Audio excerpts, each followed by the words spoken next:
quelqu'un soit innové. Il fallait que je sois large parce qu'en fait, j'ai un syllabus avec moi. Mais je veux juste dire un petit mot.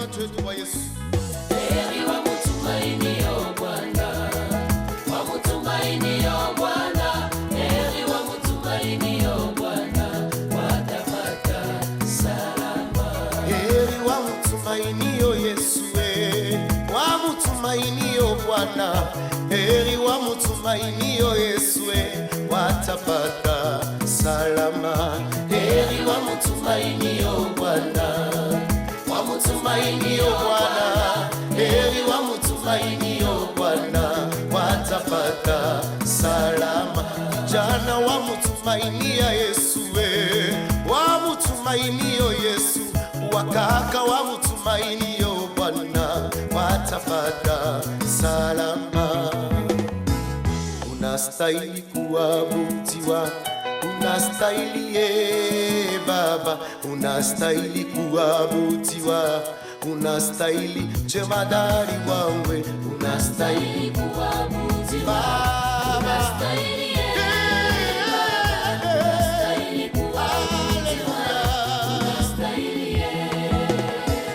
unastahili unastahili kushangiliwa, unastahili Baba, unastahili kuabudiwa, unastahili.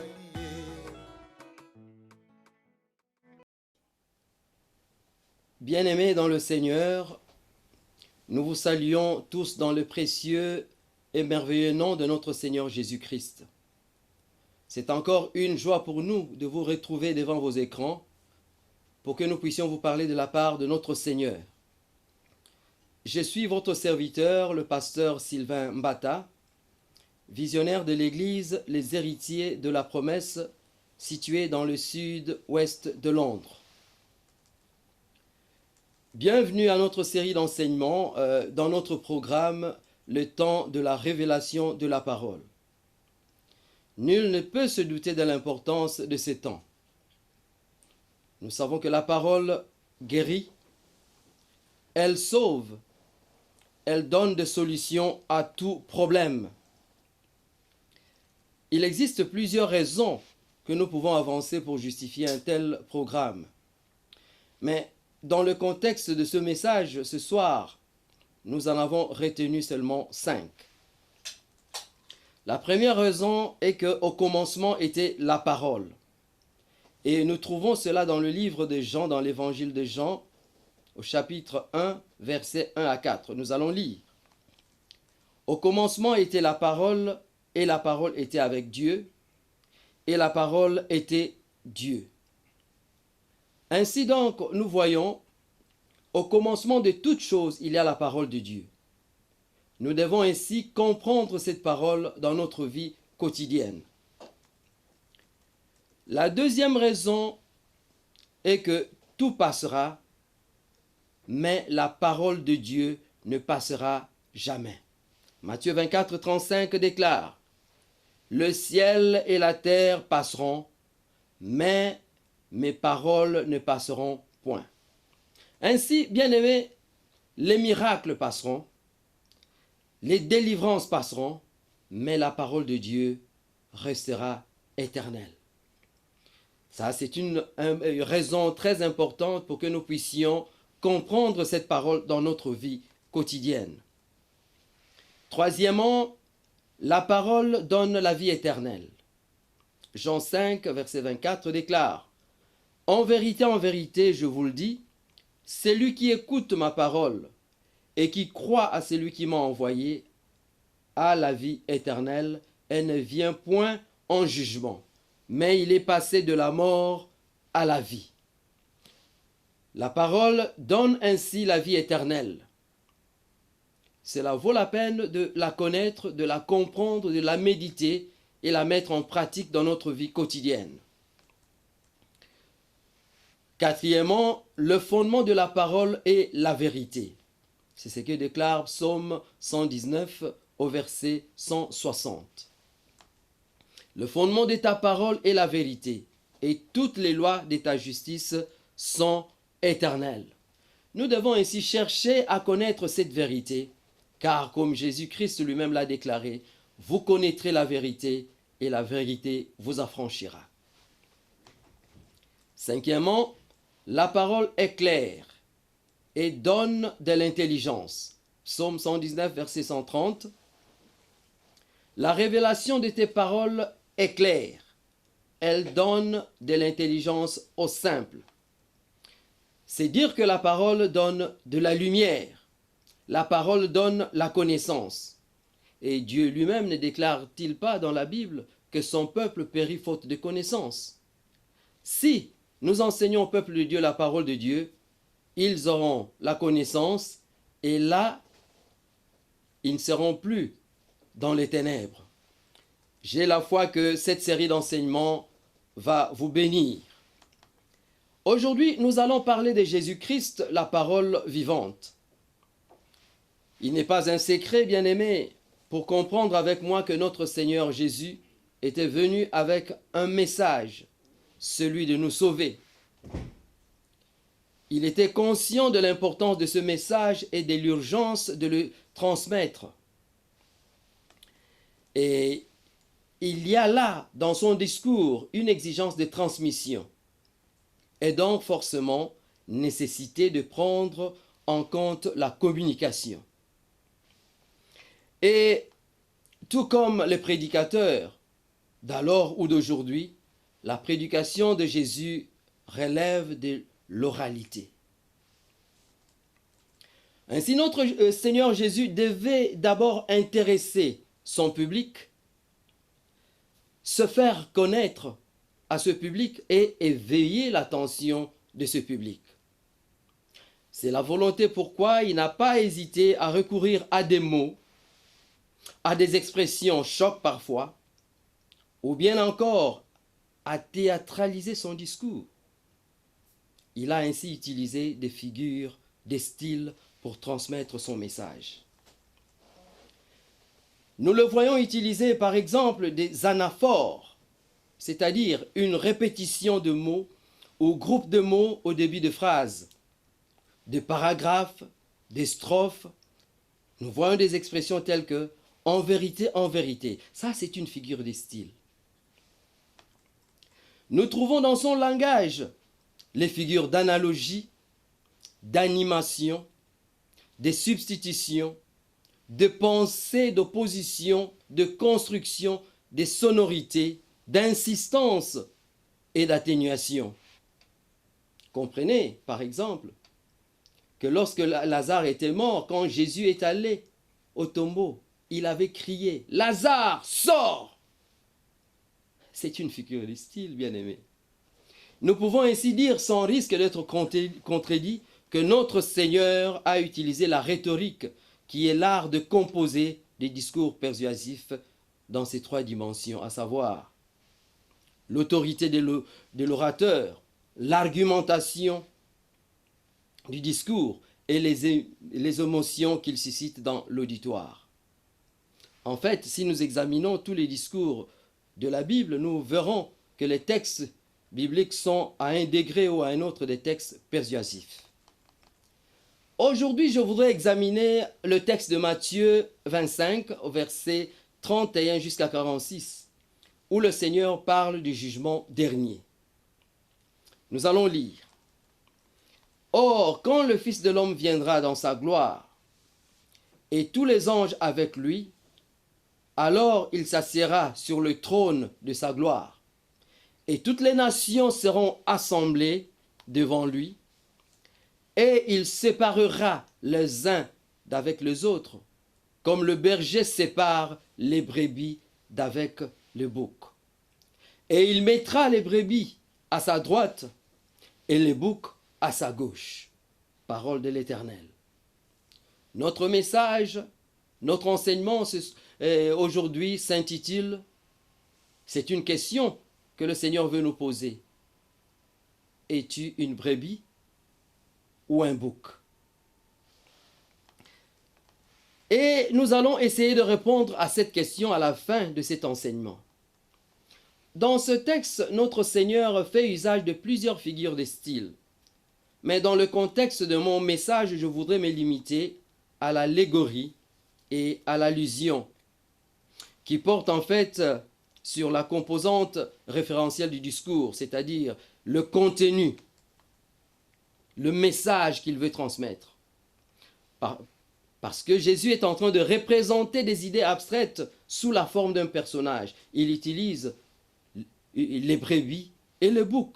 C'est une figure. C'est en même temps une allusion car il évoque une chose sans le dire explicitement. J'ai donc dit que mon message est une question que le Seigneur nous pose. Et je vais répéter cette question. Es-tu une brebis ou un bouc? Je ne voudrais vraiment pas me lancer dans une discussion théologique sur les nations dont il est question dans ce verset, mais je m'attelle simplement à cette expression concernant les brebis et les boucs. Nous voyons le Seigneur séparer les nations en deux groupes. Alors, moi, je me demande, si le Seigneur revenait aujourd'hui, de quel côté toi tu seras? Mais on ne saurait répondre à cette question que si nous comprenons exactement ce que c'est qu'une brebis et ce que c'est un bouc.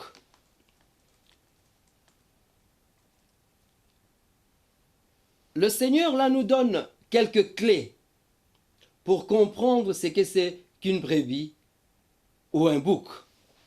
Il dit ceci au verset 35. « Car j'ai eu faim et vous m'avez donné à manger. J'ai eu soif et vous m'avez donné à boire. J'étais étranger et vous m'avez recueilli. J'étais nu et vous m'avez vêtu.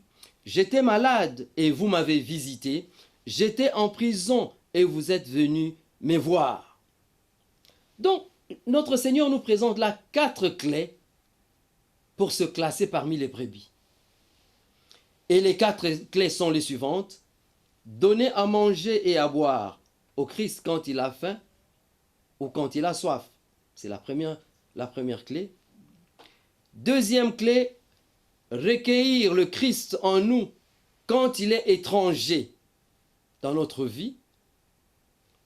Troisième clé, vêtir Christ en cas de nudité. Et la 4e clé, aller voir Christ quand il est en prison ou quand il est malade. Ce sont là les 4 clés que le Seigneur nous donne pour se classer parmi les brebis. Et toute personne qui ne le fait pas est d'office classée parmi les boucs. Ce qui compte donc en chacun de nous, c'est cet élan pour accueillir, c'est cet élan pour nourrir, visiter et soigner Christ. Et si vous le faites, il y a l'approbation du Seigneur. Il dit, alors, il dira à ceux de sa droite, c'est-à-dire les brebis qui étaient à droite, venez, les bénis de mon Père, possédez le royaume qui vous a été préparé, car j'ai eu faim et soif, j'étais étranger, nu, malade, en prison, et vous m'avez secouru. Donc, si vous faites cela, vous êtes déjà classé parmi les brebis. Si vous ne le faites pas, vous êtes parmi les boucs. Les gens ont posé la question, mais quand est-ce que nous t'avons vêtu? Quand est-ce que nous sommes venus te voir? Et Jésus a clairement répondu que toutes les fois que vous l'avez fait au plus petit de mes frères, vous me l'avez fait à moi-même. Ça, c'est verset 37 à 40. Et à ceux qui ne le faisaient pas, c'était la réprobation.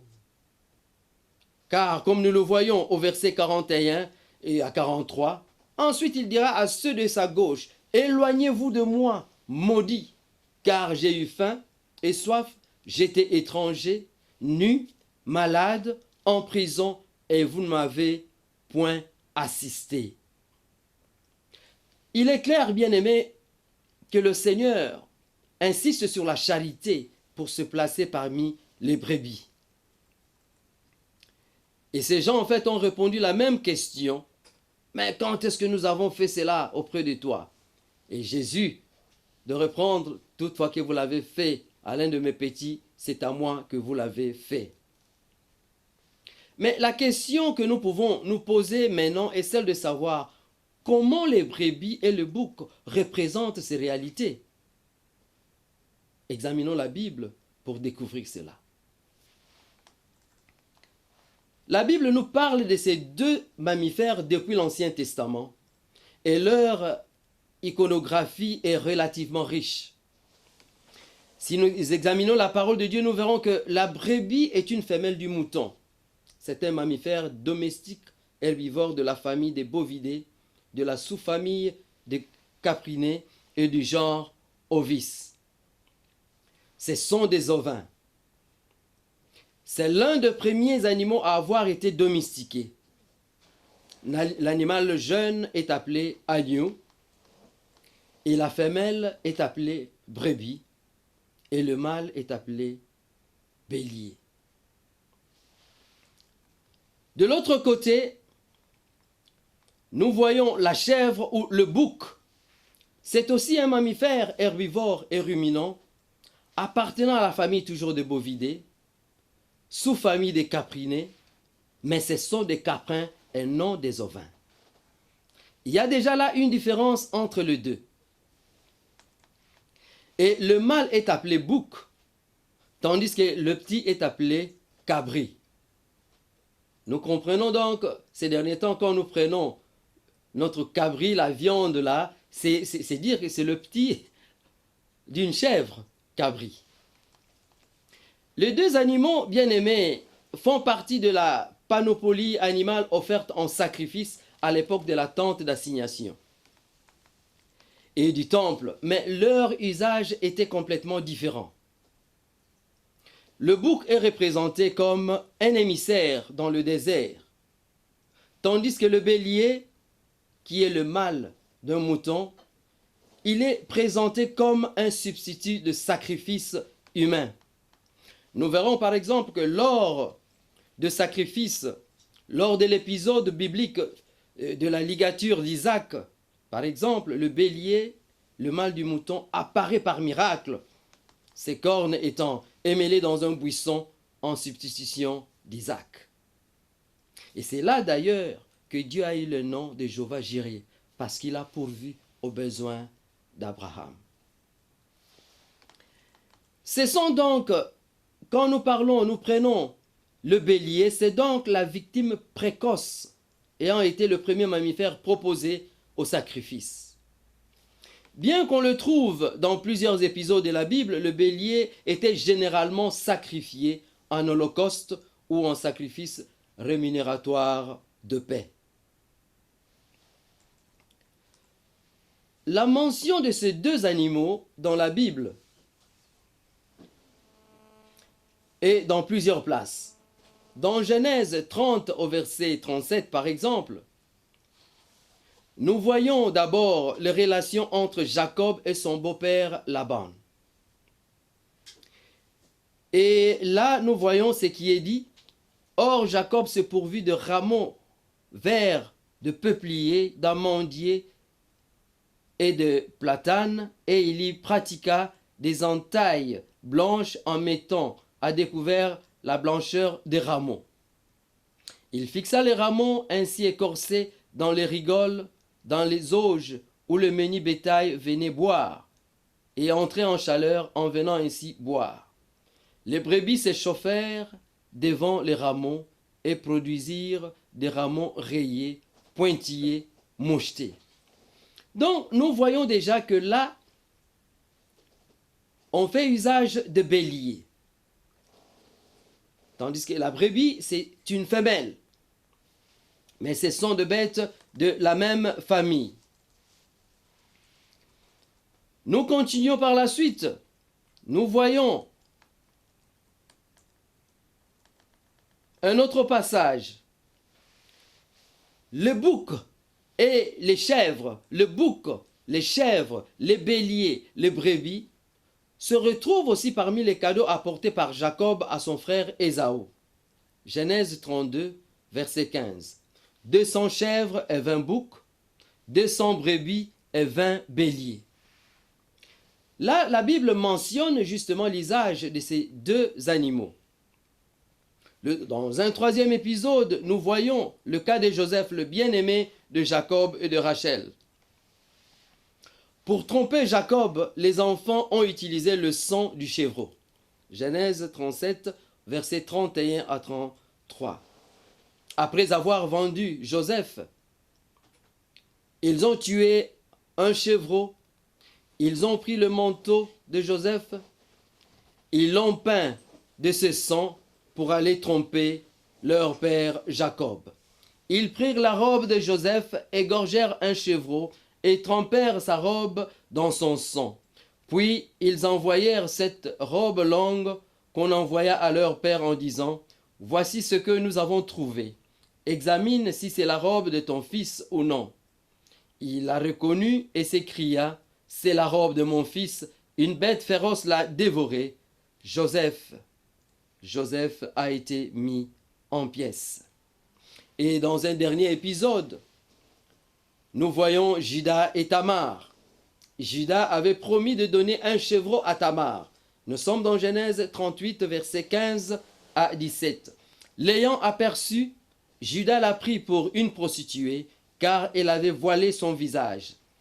Il se dirigea de son côté et lui dit « Laisse-moi te posséder », car il ignorait que ce fût sa belle-fille. Elle répondit « Que me donneras-tu pour me posséder ?» Il répliqua « Je t'enverrai un chevreau de mon troupeau. » Là, nous voyons l'usage de ces deux bêtes, les boucs et les brebis. Et si nous examinons en profondeur la Bible, nous verrons que le bouc a plusieurs désignations dans la Bible. Et les plus communes étant cerf, c'est-à-dire cyne, c'est-à-dire chevelu, dont les équivalents numériques donnent le sens des démons en fait, ou d'obscurité, d'obscénité, et ça, nous parlons du bouc. Donc, depuis l'Ancien Testament, le bouc avait déjà une mauvaise connotation. Quand est-ce qu'on utilisait le bouc dans l'Ancien Testament? On utilisait le bouc lors des sacrifices ou offrandes dans la tente d'assignation et dans le temple de Jérusalem. On utilisait le bouc comme sacrifice d'expiation d'un péché par inadvertance commis par un prince ou un notable. D'une façon générale, le bouc était lié à l'expiation d'une faute non définie et à certaines occasions, notamment aux fêtes de pèlerinage. Qu'est-ce qui s'est passé? Pour expier le péché de tout le peuple d'Israël, une fois par an, le grand prêtre tirait au sort deux boucs à l'entrée du sanctuaire. Et ceci se trouve dans Lévitique 16, versets 7 à 10, qui déclare ceci: « Et il prendra les deux boucs et les présentera devant le Seigneur à l'entrée de la tente d'assignation. Aaron tirera au sort pour les deux boucs. Un lot sera pour l'Éternel, un lot pour Azazel. Aaron devra offrir le bouc que le sort aura désigné pour l'Éternel et le traiter comme expiatoire. Et le bouc que le sort aura désigné pour Azazel devra être placé vivant devant le Seigneur pour servir à la propitiation, pour être envoyé à Azazel dans le désert. » C'est-à-dire, devant le temple, un bouc était offert à l'Éternel en sacrifice expiatoire, et le sacrifice du premier bouc est donc destiné à calmer la colère divine. Et l'autre qui était vivant était renvoyé vivant dans le désert. C'est là d'où est venue l'expression bouc émissaire. Aujourd'hui en français, nous utilisons cette expression, mais nous ne comprenons peut-être pas l'origine de l'expression. Mais cela vient de là.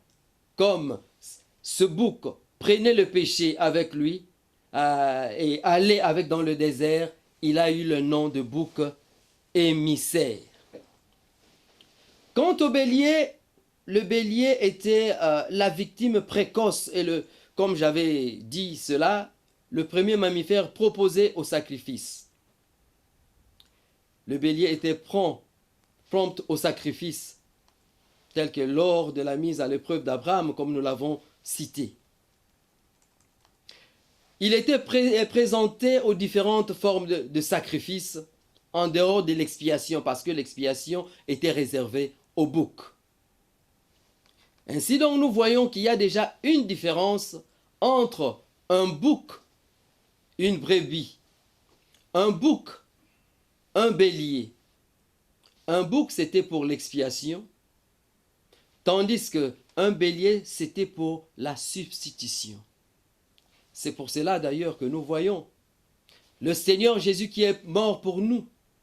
Nous ne l'appelons pas bouc, nous ne l'appelons pas chèvre, mais nous l'appelons agneau. C'est-à-dire, il est de la famille de moutons, de la famille des brebis, de la famille des béliers. Parce que notre Seigneur a pris notre place à la croix. Nous qui devions mourir, mais lui est mort à notre place. Est-ce que je peux avoir un amen pour cela? Là, c'était justement l'introduction de l'usage de ces bêtes dans l'Ancien Testament. Mais quelle est l'allégorie qu'il y a dans cette histoire de bouc et de la brebis? Si nous examinons ces deux bêtes, nous trouvons qu'elles présentent des différences dans leur comportement. Et nous osons croire que si notre Seigneur les a utilisées pour illustrer la séparation lors du jugement dernier, c'est qu'il a trouvé ces différences très significatives. Après mes recherches, j'ai trouvé des différences au niveau de leur constitution. Constitution physique, leur comportement social, leurs habitudes alimentaires et leur système de reproduction. Tous ces aspects sont inclus dans l'usage des 5 sens. Ainsi donc, nous allons examiner ces 5 sens pour voir comment ces bêtes réagissent. Et à la fin, nous allons mettre une liaison entre ce que le Seigneur a dit et la façon dont ces animaux utilisent les 5 sens. En fait, vous savez bien aimé que les sens informent le cerveau sur toute chose qui nous entoure. Sans les 5 sens, on ne ressentirait rien. Les sens nous avertissent aussi de danger. Par exemple, nous pouvons sentir l'odeur des brûlures. Et là, on est alerté. Quels sont ces 5 sens? Nous les connaissons. Nous avons la vue qui nous permet de voir. Nous avons l'ouïe qui nous permet d'entendre le son. Le toucher qui nous permet d'être en contact avec l'environnement. Avoir des informations sur les milieux extérieurs, mais également de préserver notre intégrité physique. L'odorat qui nous permet de sentir les odeurs et le goût qui nous permet de distinguer différents aliments. Commençons. Chaque sens fonctionne grâce à une partie du corps que nous connaissons nous tous. Chez nous, les humains, en fait, nous utilisons 64%